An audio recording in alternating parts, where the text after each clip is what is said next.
But there's this big question that so many times come up, and that is commercial cleaning staff easier to find than domestic staff? So we'll be covering that today and discuss the big difference between the commercial cleaning staff and the domestic cleaning staff. I'm going to share a few home truths, and then also what you need to look for when you're looking for commercial cleaning staff to get staff that's actually going to help you get to that next level a lot faster. If you don't know me by now, I'm Ilse Whiteman, cleaning coach. I've built a successful cleaning company for 12 years, and I'm now the cleaning coach, helping other cleaning business owners realize their dreams and build businesses that can financially free them, and knowing that you as a person, that you're enough and that you can build your business and achieve your dreams, like make them come true. So firstly, you need to appreciate, if you're in a place where you're now currently looking at either doing commercial cleaning or you're expanding your business and you want to take on staff, this is quite a massive achievement for everybody that starts a cleaning business. So firstly, you need to really appreciate the journey that you've gone through to get you to this stage, and look at it in depth and appreciate it and be grateful that you've got this opportunity now, that you can employ staff, you can build a business that financially will free you. So be proud, and I want you to give yourself a little pat on the back, because as cleaning business owners, we don't often enough get the well done you, because we work on our own. So remember to give yourself that pat on the back. You've got to this stage where you want to take on staff, and literally just sit down, few seconds, appreciate the journey you have taken that's taken you to this point. We will be going through the difference between the domestic and commercial cleaning staff, and then how your area can affect what kind of staff you will be getting and how to look out for them. And also we will then be going into the commercial cleaning staff and what you need to look out for to get staff that's going to want to help you grow your business, so that you can be more successful quicker and see that results that you dream of, the results that you desire, and why you're actually doing this in the first place. I want you to be very excited, because this is an exciting stage of your business. A lot of people find it daunting, but you should be excited about it, because this is where things are going to start happening. So we're going to discuss the difference between domestic and commercial cleaning staff, and why some cleaning businesses, when they're small, struggle with the domestic side of things. Some very successfully can do it, and some struggle a little bit more. But the one thing, if you live in the UK, that you need to remember is, and I do apologize if I'm going to say it as it is, I've got my opinion about things, and my experience as I was taking on staff, and what I found, and what the UK's the government made it very hard, or harder, for us cleaning business owners. I might offend a few people, I might say things people don't like. I've got nothing against anybody and any walk of life. It's just how I see things and how I found it through when I was building my cleaning business. So the number one thing, number one reason why sometimes people struggle with domestic staff is because of the benefit system.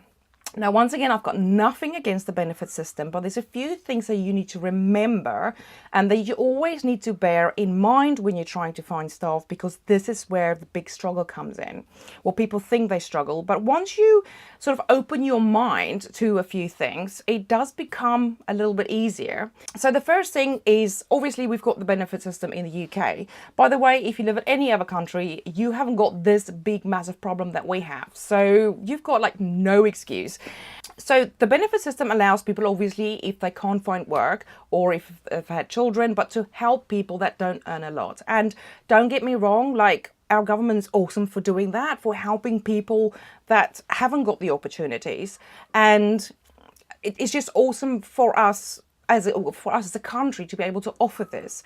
However, when it gets to cleaning staff, when it gets to the point where you need staff, you need workers, people that do cleaning all day long. So somebody that hasn't got a formal, really big education, so they can't move on to something else. So that's the pool of people that you're going to need for your cleaning business. And what the benefit system actually makes us suffer a little bit is because these people get to a certain stage and the children is a certain age, and then they can then have to work a certain amount of hours. Now, that's all good and well because the government's saying, look, we're going to help you up to a certain stage. Your child is now a certain age, so you now have got to go out and get work because we can't support you forever. And that's brilliant. But however, when you put an advert out for cleaners, the people that's going to apply for your ad are people that have to find work because they're in a certain time of their life where they have to work. The government said, we've helped you, now you have to go out and find a job. And unfortunately, cleaning, in most cases, if they haven't got a very high education or education in any certain profession, then obviously cleaning is going to be the easiest option. And also, they can earn a lot more if they just went and did a normal other job. They'll be paid so much less. So unfortunately, we're sitting in this gap where these people are going to go out and they have to find that 16 hours a week, but they're being told you have to work. They don't want to. They're being told you now have to. If you employ people, you don't want to look for people that have to be at your place, that have to come and do the cleaning. They would want to clean and they want to work and want to do the best. So that's a little bit of a problem when it comes to when you put an advert out, people are going to apply. Loads of people are going to apply. Some of them because they have to be shown to actually apply to jobs.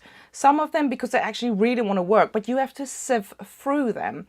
So you can simply ask them, right, so why are you applying today? Do you have to work? If they're in that, well, I have to work 16 hours a day, if that's the answer, then you have to dig deeper to find out why they're actually really applying. Are they really just because they have to?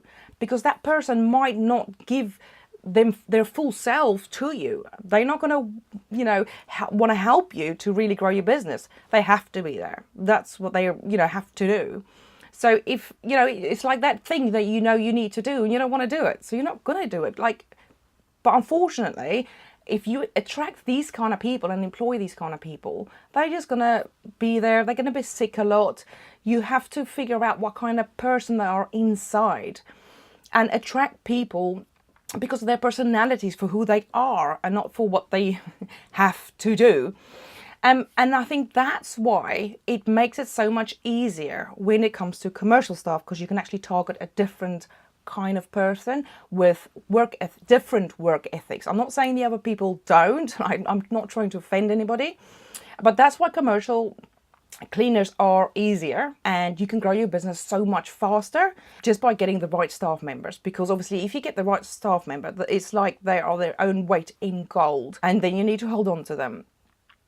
So just remember that, even like when I went for my cleaning business, there were so many people that were doing the 16 hours, but obviously I made sure that I sort of their integrity, what they were made of, that's why I employed them. And they had to have a certain sort of a vibe to them. Like they had to be happy-go-lucky. If they sort of came in all droopy, and because we didn't have the same energy, so I couldn't work with people like that. That actually, I would say, actually annoyed me a little bit, because I'm like, I can't be all energetic and motivated and they come in. Yeah, that's what I found hard. So I was looking for people that had the same sort of energy as me, that are self-motivated.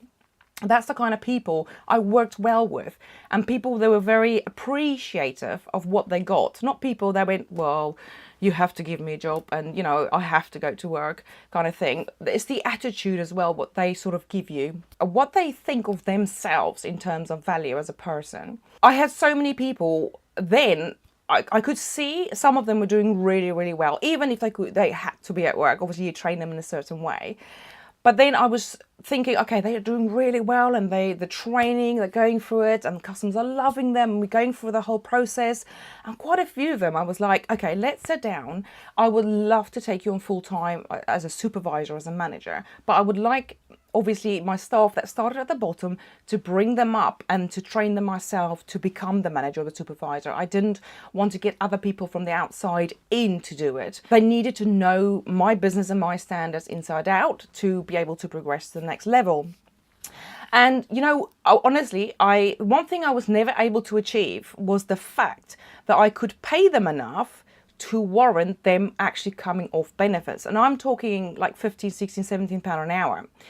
We sat down, we worked out all the money they were getting from the government at that time for not working or only working 16 hours a week, and it was impossible for me to pay them enough to actually take them on as a full-time employee. They would be losing out money-wise, and that's why it's a little bit harder in the UK for you to actually get to that stage of building your domestic cleaning business. However, having the staff that will help you and staff retention as well. So it's not a case of these people that come in and just have to work. You will find they will give up quite easily as well. They'll just like one little wrong thing and they'll turn and they're like, well, I don't want to work for you anymore, because there's loads of cleaning companies I can go and work for at the end of the day. But if they don't give their all, you're not going to give your all. And it's going to be that constant sort of battle between the two. It makes it easier commercial wise. Also, the second thing you need to remember is the area you live in has also got a very big impact on the type of cleaners that you will attract and have.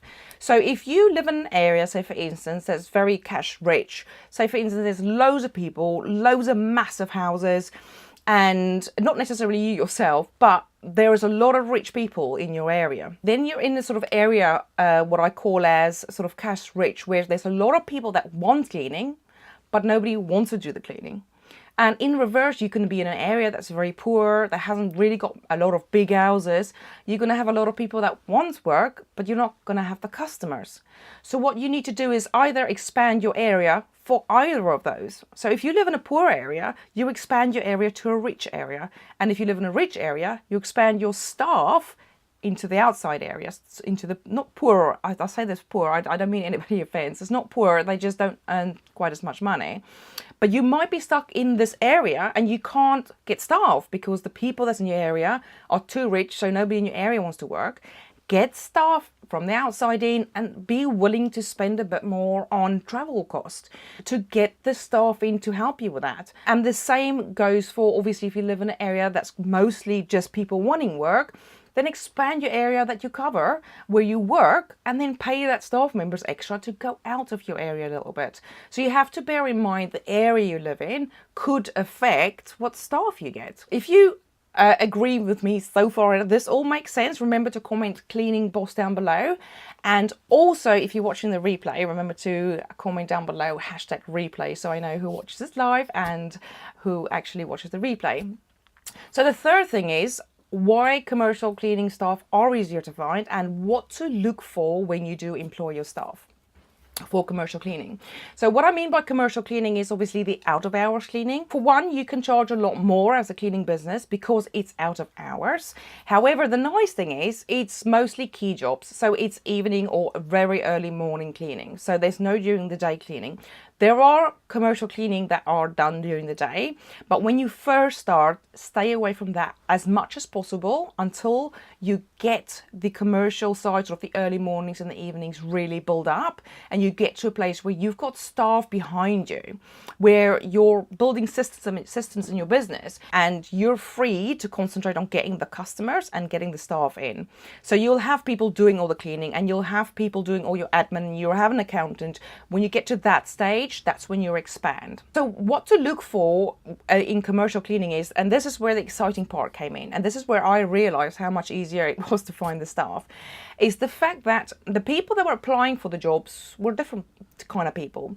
Not kind of people as such, there's nothing wrong with any kind of person, but there were people applying that had degrees, that had really professional jobs, like they were doing jobs that you can't sort of imagine that they will ever want to do cleaning. But what happens is they build up their career, they have their education, they go to work, and then all of a sudden they have children or their circumstances change a little bit.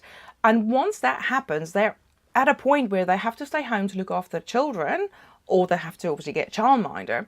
But some people find that they obviously, to find a childminder to look after your child is a big deal and it's a big issue to trust somebody else with your baby. So they prefer to stay at home, but they still need to earn some money because they've just lost a whole income. They might obviously have a partner that goes out to work all day. So that's the kind of people you're looking for. Somebody that wants to literally get away from the kids at night.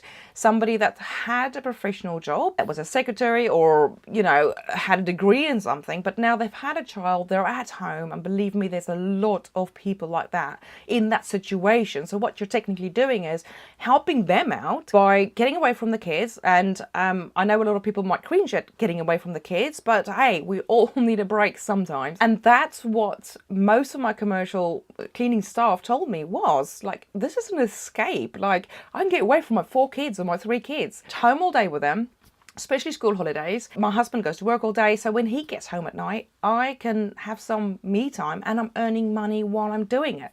So I'm getting away from that, getting away from them and having a little bit of a break without it seeming like I'm being rude and saying to them, oh, of course, you're not going to say to your kids, I'm getting rid of you. But it's just for them to earn that money, to get that little bit of a break and just have some them time while they're doing cleaning. So you help them out financially and an emotional state, really. So that's what you need to look out for when you employ commercial cleaning staff. They will already have the work ethics. The work ethics of, I have to go to work every day. When I get to work, I have to deliver my best, because they know no job is for life. They know that they need to turn up, do their best, and help you grow your business. That's where it's a little bit different, because they've already had the sort of the education of the work ethics and how and what it takes to be a good employee. Sometimes with domestic cleaning staff, you have to spend a lot of time on training them how to be a good employee first.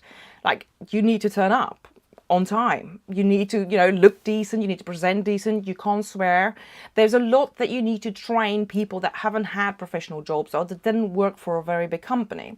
So you have to train them all this because they don't know any of it. Where the commercial side, it's different. And also I remember my first ever commercial member of staff I took on, and I went and I trained. She went through my office training book, knew everything she needed to do, but I still sort of was there training and showing and making sure she understands my ways and how it needs to be done. And then she was just like, look, you can go now. Like, I've got this. I went through your book. I've studied it. I know exactly what you want. I'm going, I'll take care of this. Don't worry about it. And I found that very hard because I'm so used to babysitting and taking the staff through steps to training them and make sure they know what they're doing and what they're not doing, that was unreal. And I couldn't get that worry out of my head. Obviously, eventually it went, because I could see the results for myself. And that's why commercial cleaning staff is so much simpler and easier to help you, like I say, get to that next stage a lot quicker. First of all, I'd like to thank you very much for your time so far. Remember to give me a thumbs up if you like this video. And if you later on watching this video on YouTube, remember to subscribe to my channel, press that bell so you can get notifications so that you know when my next video is out. But that's it for today, guys. I'll see you later. Bye.